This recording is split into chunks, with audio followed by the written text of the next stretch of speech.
Previously on Bear Brook Season 2, a true crime story. Right from the top again, Jason. When were you first contacted? July 27th, 1988. To do what? Kill Sharon Johnson. By whom? Tony Puff. I want you to explain to the jury, if you will, and I know it's very difficult to do this, but I must ask you, how does Tony Puff feel about having participated in the murder of Sharon Johnson? I feel bad, and I'm sorry it took place. And I wish it would never even happen. Karen basically said to me, all kinds of promises have been made to him, and I trust Roland Lammy explicitly, and we got into kind of a heated discussion. I never doubted for a minute that she was made promises. Lammy made promises to her that he could never possibly keep.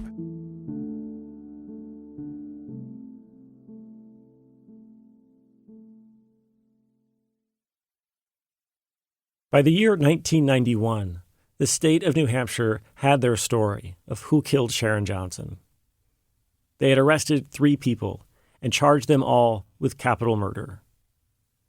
Ken Johnson, Tony Puff, and Jason Carroll waited in separate jails for their day in court. None of them could afford to pay for their own attorney, so the court assigned them each a different team of lawyers. A judge also decided to try each of them separately. They faced different sets of charges in addition to capital murder. For instance, Jason and Tony were charged with kidnapping, since it was they who allegedly abducted Sharon from the mall.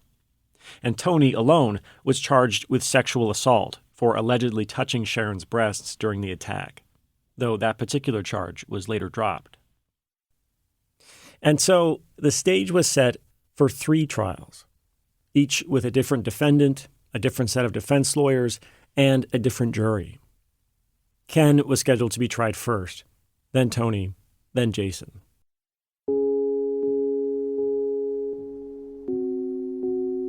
For the defense teams, it was a complicated situation. Their interests were aligned, but only so long as they were all pleading not guilty and not testifying against each other. At any time, one of the 3 could try to cut a deal with the state and turn on the others. Ken was represented by Buzz Scher and Jim Moyer. What would you do in that circumstance if you were Carroll or Puff? You know, I think the odds were that one of them would flip rather than they'd both hang tough. Right. I mean, that was the anxiety on our part. It would be hard to believe when faced with a capital charge that you're not going to flip to save your life.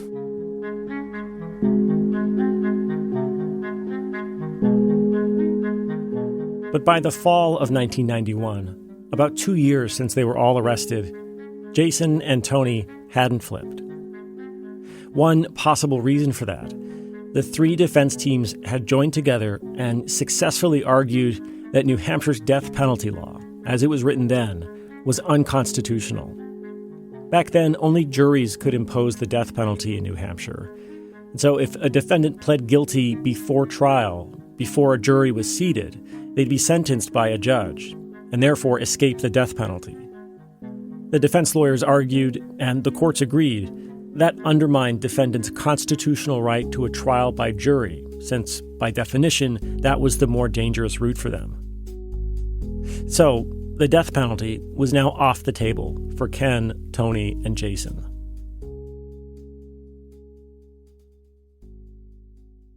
Ken's trial was scheduled to start in just a few weeks, and the prosecutors were in a real bind. Unless Jason or Tony agreed to testify as witnesses, the state could not enter their confessions as evidence against Ken. That's because the Sixth Amendment to the Constitution gives criminal defendants the right to confront witnesses who testify against them. If Jason or Tony's words were going to be used to say that Ken was guilty, Ken's lawyers had a right to cross-examine Jason and Tony. But Jason and Tony didn't have to testify because of the Fifth Amendment to the Constitution, the right to remain silent and not incriminate themselves. The lead prosecutor told a reporter he and his staff spent countless hours trying to find a way around this. But in the end, they couldn't. And so, in October of 1991, prosecutors did something they really, really did not want to do. They dropped all the charges against Ken Johnson. No matter how convinced they were that Ken was guilty, without Tony or Jason's testimony, they just didn't have a case. And the reason I remember this so well is that we picked him up from the jail. They were releasing him. And Dunkin' Donuts? my car was in the shop that day. And I had borrowed my mother's car. And my mother's car had a unique license plate. It said Granny. And so we jumped in the car, we went to pick him up from the jail, and there's press all outside. I'm in the car waiting like the getaway car. And I think, Buzz, you got out and said, come on, Kenny, let's go. And for some reason, Ken decided, instead of getting in the car and driving away, walking across Willow Street, or Elm Street, whatever it was, to Dunkin' Donuts, with the press following him. Just, the cameras, everything following him. And we're saying, come on, come on. He got himself a cup of coffee. Jim says Ken said nothing to the reporters. He just calmly bought a cup of coffee and then walked back to the car. My mother then saw it on Channel 9 News that night and saw her car. She was really pissed. What are you putting murderers in my car for? Even the mother of Ken's lawyer seemed to think he was guilty. But the state knew they couldn't win at trial, so they let him go.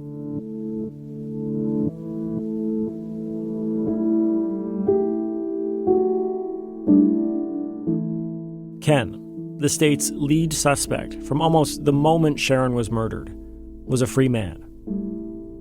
Now, it was just Tony and Jason, each facing life in prison. This is Bear Brook Season 2, a true crime story. I'm Jason Moon.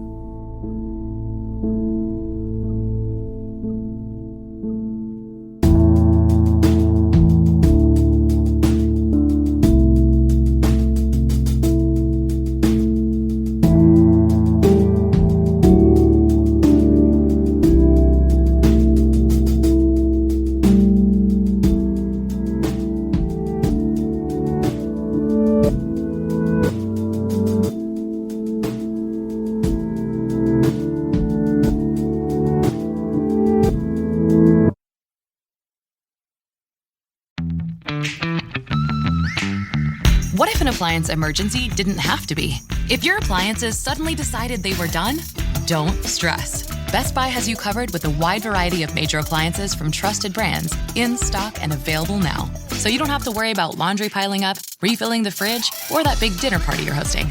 Because Best Buy has the knowledge and expertise to get you the right appliance for your home. Learn more at bestbuy.com.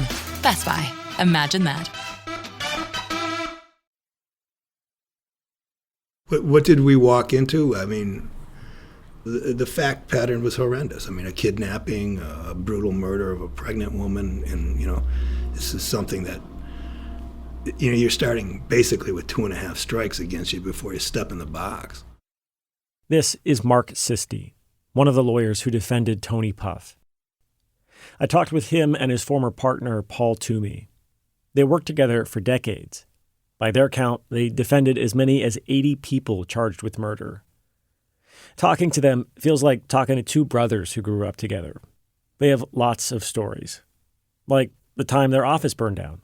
The fire was a good story, too. Oh, God. Go on. One of our clients is reputed to have said it, who Was looking for something. No. He wanted to continue. We were his 6 lawyers, and the first 5 quit because they were afraid of him. And we were the stupid ones who took it number 6. Sure, we'll take the case. and we took it on a Thursday, it burned down on like a Monday. Yeah. For a time, and probably still today, Mark and Paul were among the most famous defense attorneys in New Hampshire. Mark wears a ponytail and silver spectacles. Picture a Ben Franklin, grizzled by dozens and dozens of homicide trials. It feels like Mark is always on his feet in a conversation, always quicker than you are. And Paul somehow managed to operate a small farm on his property while also practicing as an attorney. His tall face looks out at you from beneath a head of thick silver hair. For years, all the high-profile cases seemed to go to Mark and Paul. Just a few months before they were set to defend Tony Puff in trial, they defended Pamela Smart, who you might have heard of. Smart was accused of conspiring with teenage boys to kill her husband. Do you want this jury to understand that Bill Flynn decided to kill your husband because you broke up with him? I want this jury to understand the truth. Pam Smart's trial attracted national attention. It was the first murder trial in the U.S. to be televised live from start to finish, which meant Mark and Paul were on TV a lot. People knew them. And now, once again, Mark and Paul were appointed to a case where someone was accused of conspiring with teenagers to kill their spouse. Tony's trial would all come down to his confession. And that's because there was no other evidence against him. Police found no physical evidence linking Tony to this crime. No fingerprints in Sharon's car, no shoe impressions at the construction site, nothing that proved he'd been with Sharon or was at the site where her body was found. And police also couldn't find evidence to corroborate key parts of Tony's confession, like the idea that Tony was paid by Ken to commit the murder, or that Tony and Ken had talked on the phone in the days before they killed Sharon. Police couldn't find any bank statements or phone records to back up either. No physical evidence, no paper trail, just Tony's words on a tape, and whether 12 jurors would believe them. The trial began on December 4th, 1991.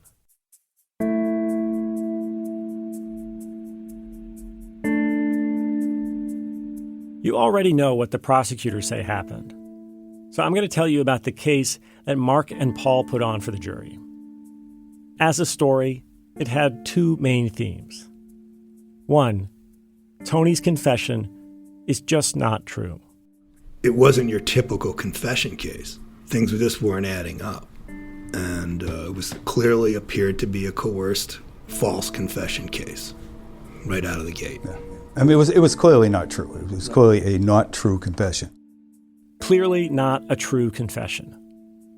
To convince the jury of that, Mark and Paul directed their attention to parts of Tony's confession where he says things that just didn't line up with reality. One example of that comes near the middle of Tony's taped confession. What happens now? We get in our vehicles and leave. Okay, what vehicles are we talking about now? By this point, Tony has told Detective Roland Lammy that he, Jason, and Ken all murdered Sharon at a construction site.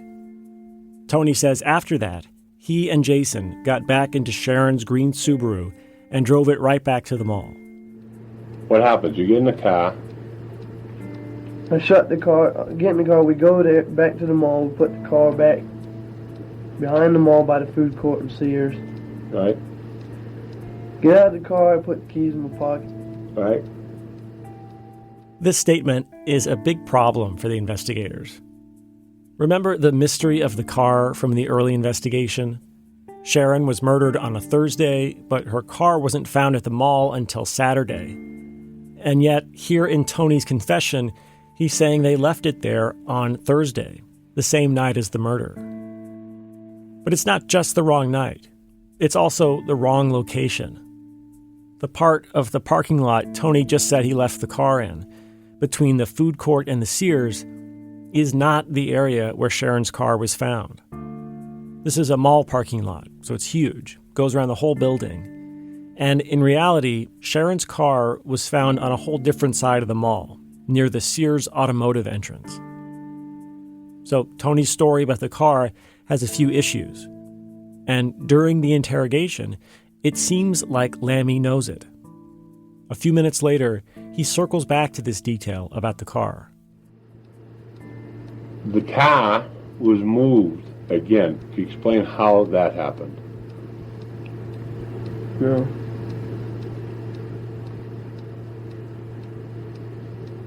You took the keys, you said. Where did you park it at the Sears parking lot? I told one of the officers where I parked it. I don't remember what aisle it was, but it was not exactly in front of the food court. It was in between the food court and Sears. Again, this is not where Sharon's car was actually found. Lammy tries again. Now, let me ask you a question, okay? I know you're having a hard time remembering. I don't want to put any words in your mouth, but is it that you don't remember if you went back and got the car again at this time, or is it that you simply do remember that you only left it there once and took the keys? Did you go back after the car the next day, that night, later that night into the morning?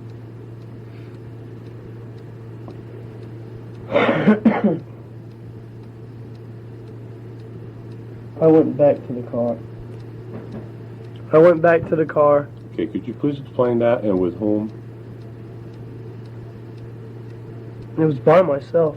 All right. Why did you go back to the car? To make sure I didn't leave anything. To make sure I didn't leave anything behind. Okay.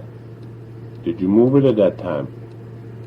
Did you go for a ride with it? Did you leave it someplace? Did you take it someplace and bring it back another day?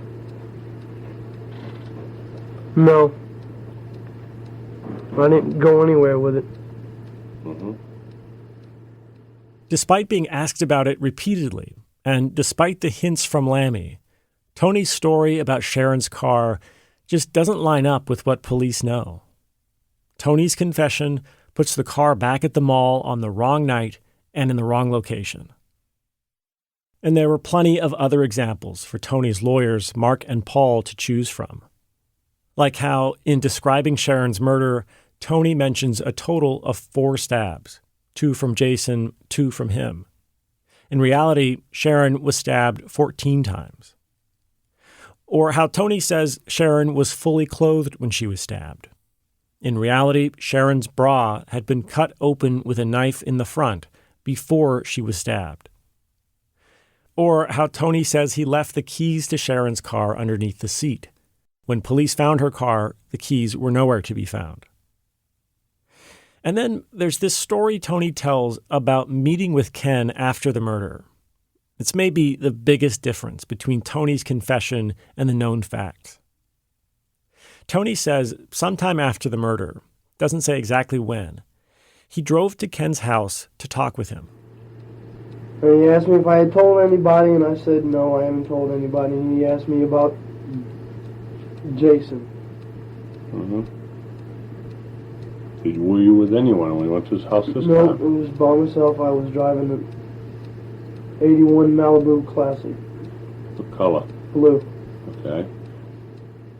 Detective Lammy has been trying to pry specifics from Tony this entire tape recording. And here's a rare instance where Tony delivers. He said he drove his car, a blue 1981 Malibu Classic, to see Ken at his house after the murder. Only Tony definitively did not do that. We know that because 12 days before the murder, at 3:20 a.m., Tony was pulled over in his blue 81 Malibu Classic for a broken taillight. Tony was driving with a suspended license. He was arrested. His car was impounded. And Tony never got the Malibu Classic back.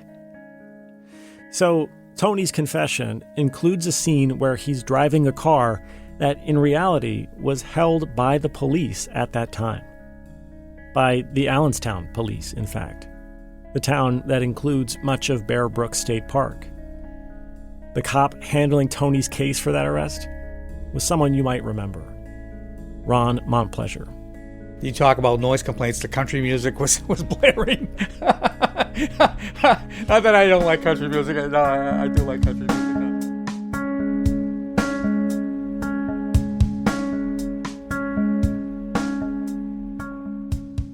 Tony's confession didn't line up with the physical evidence.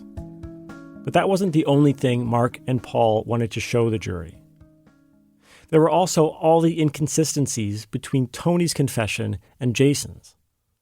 As far as Mark and Paul saw it, Jason's confession was good for Tony's case. If they were both there, why were their stories so different? But they had a problem. Remember how prosecutors couldn't bring in Jason's confessions to a trial for Ken without calling Jason as a witness? Well, Tony's defense couldn't either. In Tony's trial, Jason's confessions were legally considered hearsay, not allowed as evidence. The basic idea behind the hearsay rule is to keep unreliable gossip from leaking in through someone's testimony. But the hearsay rule has lots of exceptions, and the arguments around them can get notoriously complicated. And during the hand-to-hand legal combat of Tony's trial, Mark and Paul successfully argued one of those exceptions did apply in this case. The judge allowed the jury to hear Jason's confessions, partly because Tony's confession was recorded after Jason's. Tony heard Jason's confession at the construction site, and Lammy referenced what Jason said while interrogating Tony. Mark and Paul argued that influenced what Tony said and whether it was reliable. And for the jury to fairly weigh that argument, they needed to hear Jason's confessions too.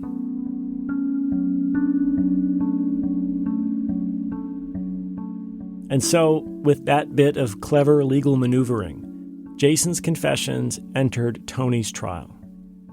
It was a bold move for Mark and Paul. The judge told the jury Jason's tapes were only to be taken to judge the reliability of Tony's confession, and not for the truth of the matter. But still, the jury was going to hear Jason say Tony stabbed and strangled Sharon. But Mark and Paul felt it was worth it. The inconsistencies were too glaring. And so they made sure the jury heard lots and lots of them. Like the motive for the murder. Tony says in his confession that Ken wanted Sharon killed because he was deep in debt.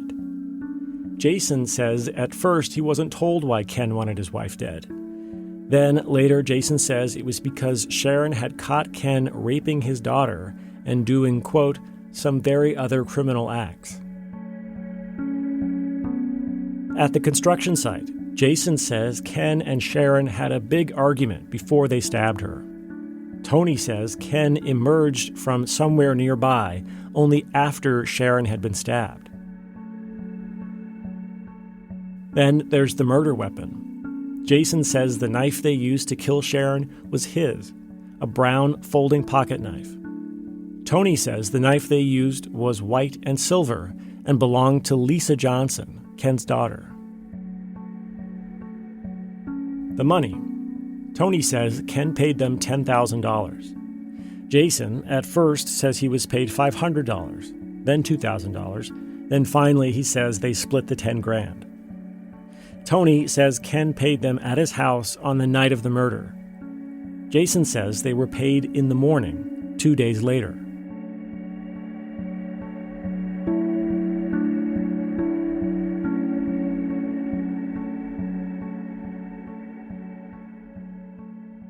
Why didn't Tony's confession, Jason's confession, and the physical evidence all line up? To Mark and Paul, the answer was obvious. Detective Roland Lammy. His conduct, his character, that was the second theme of their defense. I mean, the facts he wanted to come out were the facts that he would have been comfortable with regard to the theory of his case, the way he looked at it. But sometimes that won't match up with reality. Mark and Paul knew Lammy well. They'd faced off with him before in court. They actually kind of like him. But according to Mark and Paul, Lammy had a tendency to will his theory of a case into existence. I never got the sense that he tried to convict people that he thought were innocent. I mean, I never got that sense at all. But I just don't think... I think he would do what it took to get confessions and do what it took to convict people he thought were guilty. And that's a dangerous thing. I mean, it is. I talked to a number of other defense attorneys who had clients Lammy investigated. They all agreed Lammy had this reputation, but none of them could point me to a specific instance where Lammy crossed a line. So whether that reputation was founded, I don't know. But it's what Mark and Paul saw here. A detective assured of his own theory, who, through intimidation and insinuation, got Tony to confess to that theory. Mark and Paul saw a whole alternate version of the story of Lammy's investigation. One that answered the question, why did Tony say all of this if it weren't true? What would motivate him to do that? That's after the break.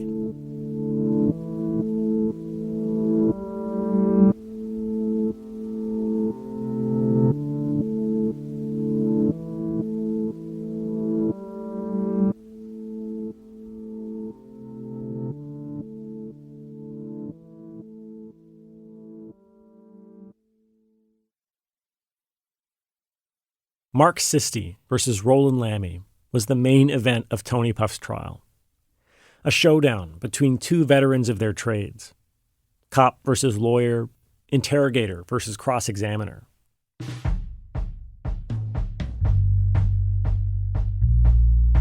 Mark cross-examines Lammy for hours. One of the things he hones in on is how Tony acted during the investigation.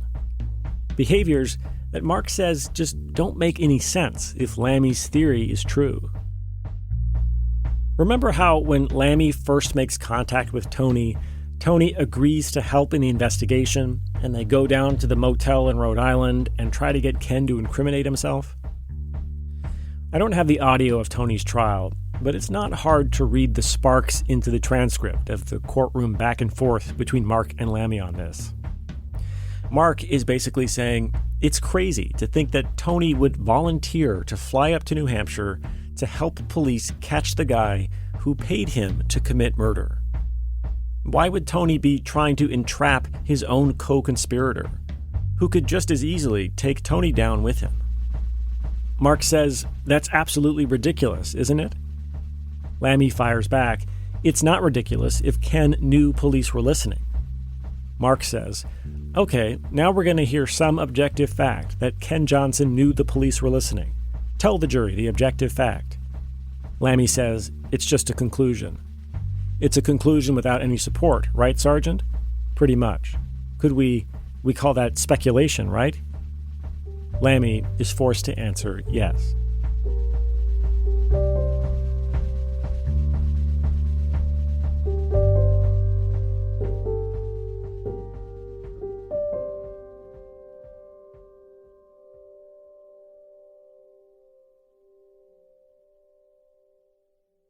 If Tony really did kill Sharon, why did he agree to fly from North Carolina to New Hampshire to help in the investigation? Twice. Once in March of '89 when he tried to entrap Ken Johnson, and again about 8 months later when he walked right into Lammy's trap at the construction site. Lammy said it was because Tony was conning them, trying to throw police off the scent. But Mark and Paul had a different story, about a 19-year-old kid under the thumb of state police, about serious incentives for Tony to make stuff up that were just off stage in the police's telling of the story, and about a detective who was willing to lie to make his theory of the case come true. And that was everything. That was the beginning to the end. You're going to see a lying cop. Can you stick with us on this? Let's rewind the clock and hear the story of Lammy's investigation as told from Mark and Paul's perspective. Sharon Johnson is murdered in July 1988. For 6 months, police can't solve it. They can't figure out who this Bob is that Sharon was supposed to be meeting the night she was killed, and they can't figure out who moved Sharon's car. Lammy takes over the case in January of 1989. By March, he has a hunch that Tony might know something. But he has a hard time finding Tony, so he calls some of his relatives. Lammy talks to a couple, Deborah and George Gagnon. They will become key characters in Lammy's alleged manipulation of Tony.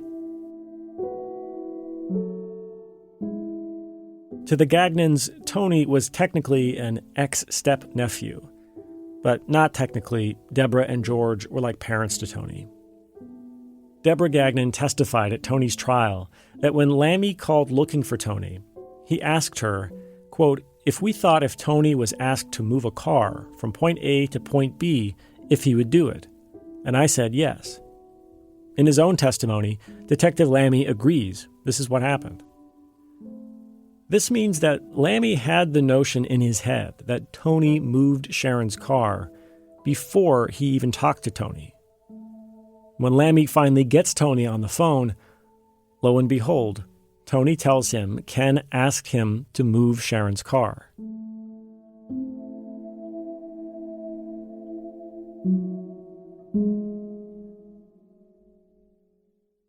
But why would Tony say even that much if it weren't true?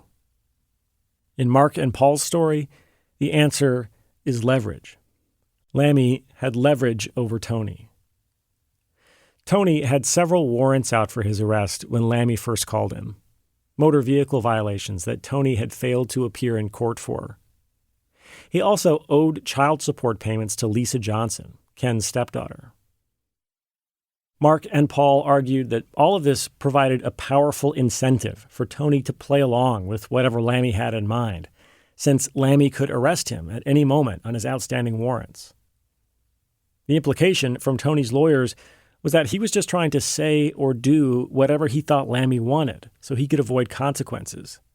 Like maybe say he moved a car when he really didn't. And whether this view of events is accurate, once Tony starts cooperating, Lammy does pull strings for him. He calls the local PD that held Tony's arrest warrants, and they put the warrants on an inactive status. Tony learns. Play along with the cops, get favors. Now, Mark and Paul weren't arguing here that Lammy was knowingly planting a false story in Tony. Instead, they implied that Lammy just got fooled, a kind of confirmation bias. He squeezed Tony, Tony talked, and what Tony said matched Lammy's pre-existing theory.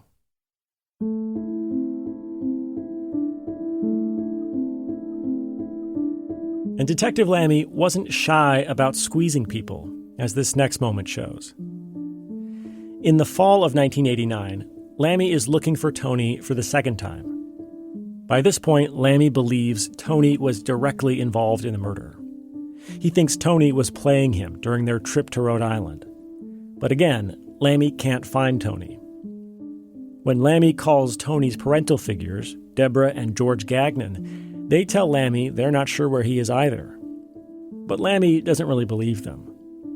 And to provide a little extra motivation for the Gagnons to find Tony, he lies to them. Lammy tells the Gagnons he thinks Tony has AIDS.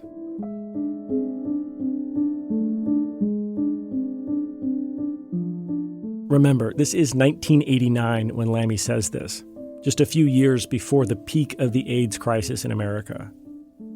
Deborah testifies she was so frightened, she drove her entire family to the doctor's office and asked to have them tested.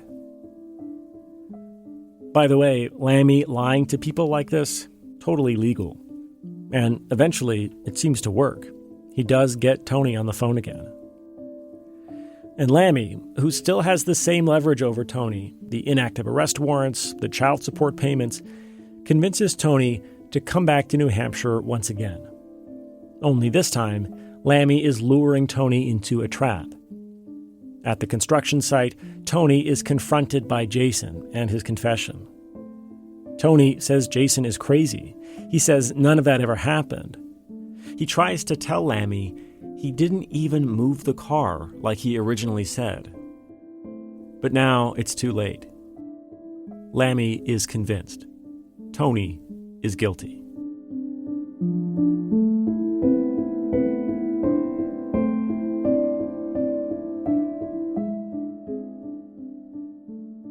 Police interrogate Tony for 3 hours before they turn the tape recorder on. At one point, Tony asks to see Deborah and George Gagnon. Lammy calls them, and they drive to the police station. They arrive about an hour and a half into Tony's interrogation. At Tony's trial, Deborah testifies when they arrived, Tony's eyes were wide and bloodshot. She says he looked like a wild animal. George says he looked like death warmed over. Deborah testifies Lammy kept telling Tony over and over again, "It'll be easier if you cooperate." Deborah testifies Tony kept saying he had nothing to confess to. Deborah testifies that at one point during the interrogation, Tony leaned on to her and whispered, "I'm just going to tell them what they want to hear because they're not going to let me out of here unless I do." Finally, and this is according to the police report, Tony threw up his arms and said, "I'm ready." And that's when the detectives turned on the tape recorder. Tony, are you aware that this is being recorded? Yes. Would you speak it up, please? Yes. Thank you. So this is the alternate version of the story that Tony's lawyers, Mark and Paul, are putting forward during the trial. Lammy bullied a 19-year-old Tony into confessing to his pre-existing theories of the case. It was by no means a sure thing. There's still a taped confession where Tony Puff says he stabbed Sharon Johnson. And a lot of what the Gagnons testified to was disputed by police testimony. The inconsistencies in Tony's confession could be explained as simple mistakes in his recollection. And convincing a New Hampshire jury that a state police detective was a liar, remember, it's 1991, would be hard to pull off today, even harder then. But then Lammy does something that will change the course of the trial. Something that plays right into Mark and Paul's strategy. After a long day of being cross-examined by Mark, Lammy goes home and takes a phone call.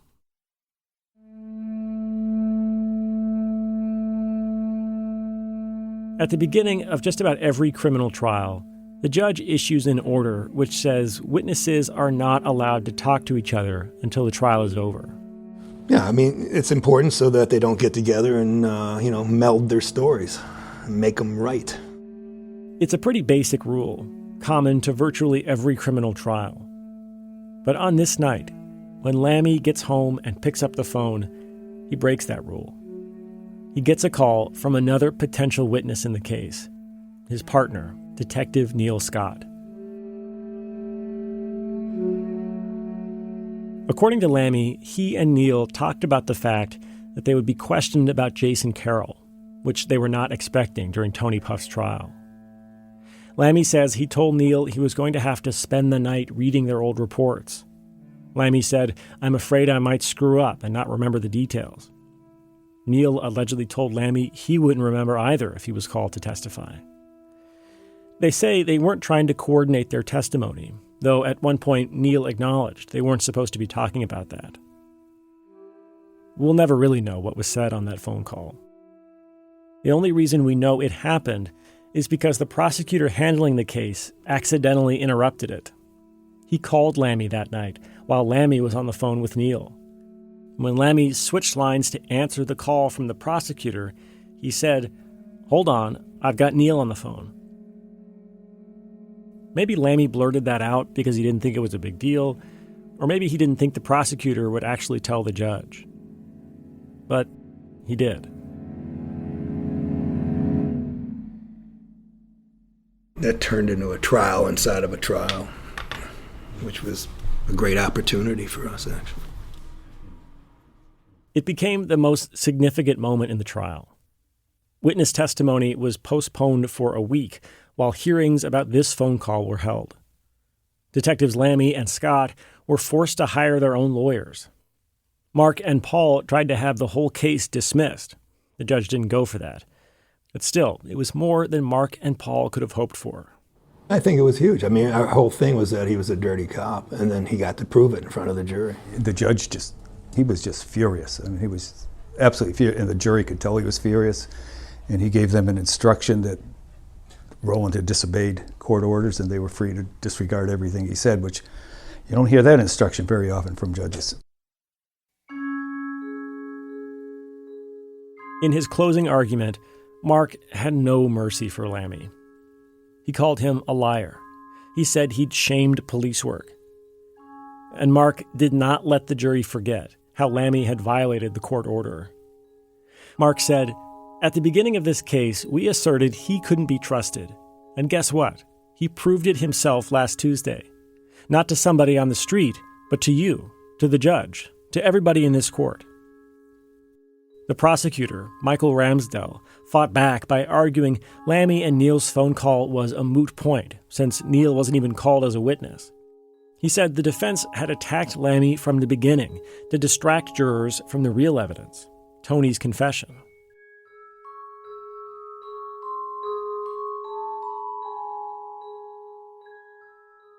And with that, after 15 days, Tony's trial ended. Now, it was up to the jurors. In the legal world, jurors are known as finders of fact. They are burdened with a profound, almost magical power and responsibility to decide what actually happened, to transform a story into a verdict.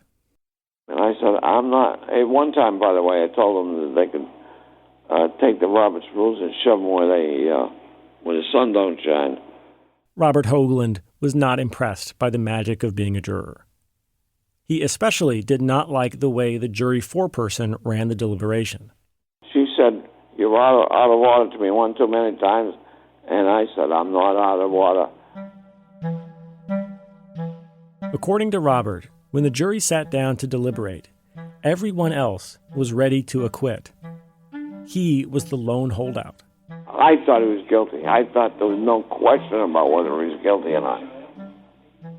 The jury would have come back with a not guilty within 15 minutes if it wasn't for me. Robert says for his fellow jurors, and even for him, the hang-up was Detective Lammy. Mark and Paul's plan to go after the character and conduct of Lammy, it worked. These people didn't like that sergeant. And I didn't like him either. I thought he was an idiot. Do you think that was the number one factor why they voted not guilty? Yes, it really was. There was one person on the jury. Once the jury was handed the case, he walked into the room, he threw his coat down in a corner, got down on that coat and laid there and said, "You guys can discuss, do whatever you want, let me know when you're done. He's not guilty and I'm not going to change my mind." I finally gave in, and I shouldn't have. I knew he was guilty, and I ended up voting not guilty. That was the final vote. And then the judge came in and congratulated us and said we did the right thing and all this crap. And I was sitting there going, shaking my head. So basically you voted not guilty just because it seemed hopeless and you wanted to get out of there. Basically. After 6 hours and 46 minutes of deliberation, the jury acquitted Tony Puff of all charges. He was free to go. In the end, the jury didn't buy the state's story about Tony. They didn't believe his confession. And they didn't trust what Lammy had to say. And it went beyond the jury. After the acquittal, the Union Leader newspaper, the biggest paper in the state, known for its conservative editorials, published an essay titled The Lammy Controversy. The editorial referred to Lammy's, quote, perceived credibility gap. It said Lammy's role in the case should be carefully reviewed. But Lammy's superiors sprang to his defense. They said he did a, quote, excellent job, and that no action would be taken against him.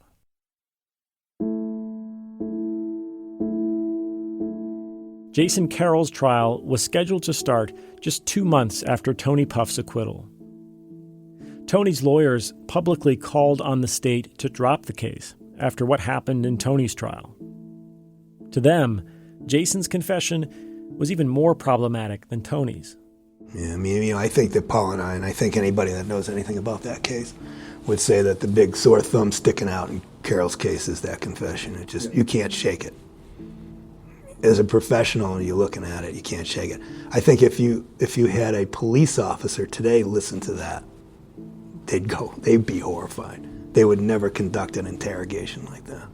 Paul at the beginning of this said, I felt sorry for Jason Carroll. Now, whether or not he is a murderer or not, okay, I felt sorry for him. And we had a co-defendant. And if we could dump it on Jason Carroll to get our guy off, we would have, but we didn't even go in that direction. I mean, that confession was terrible.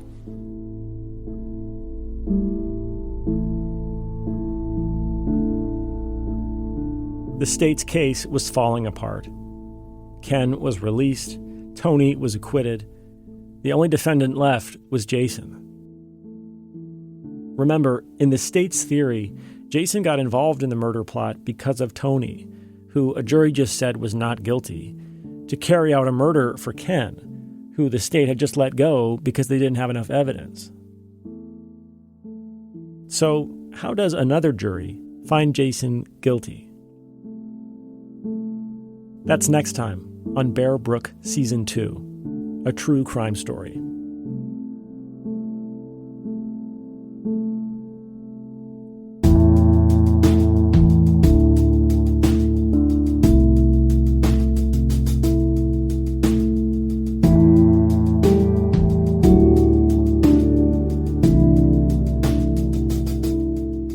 A True Crime Story is reported and produced by me, Jason Moon. It's edited by Katie Culinary.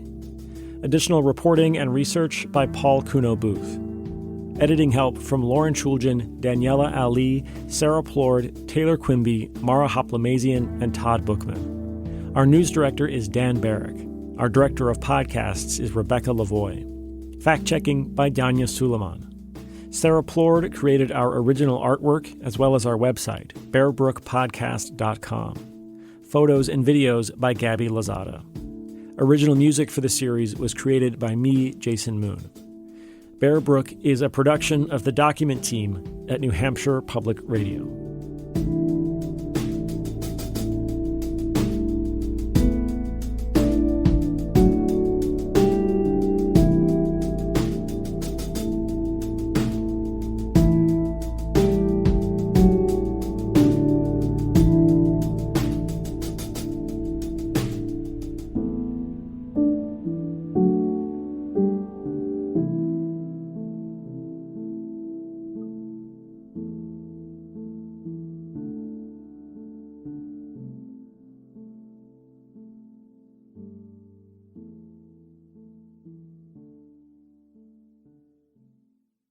Hello, this is Jack Wilson, the host of the History of Literature podcast.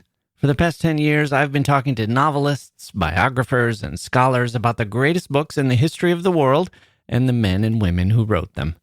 Like our recent episodes on Dante in Love, a starter pack of 10 Indian classics, the pop culture that influenced Sylvia Plath, and a talk with scientist and novelist Alan Lightman about the wonders of nature.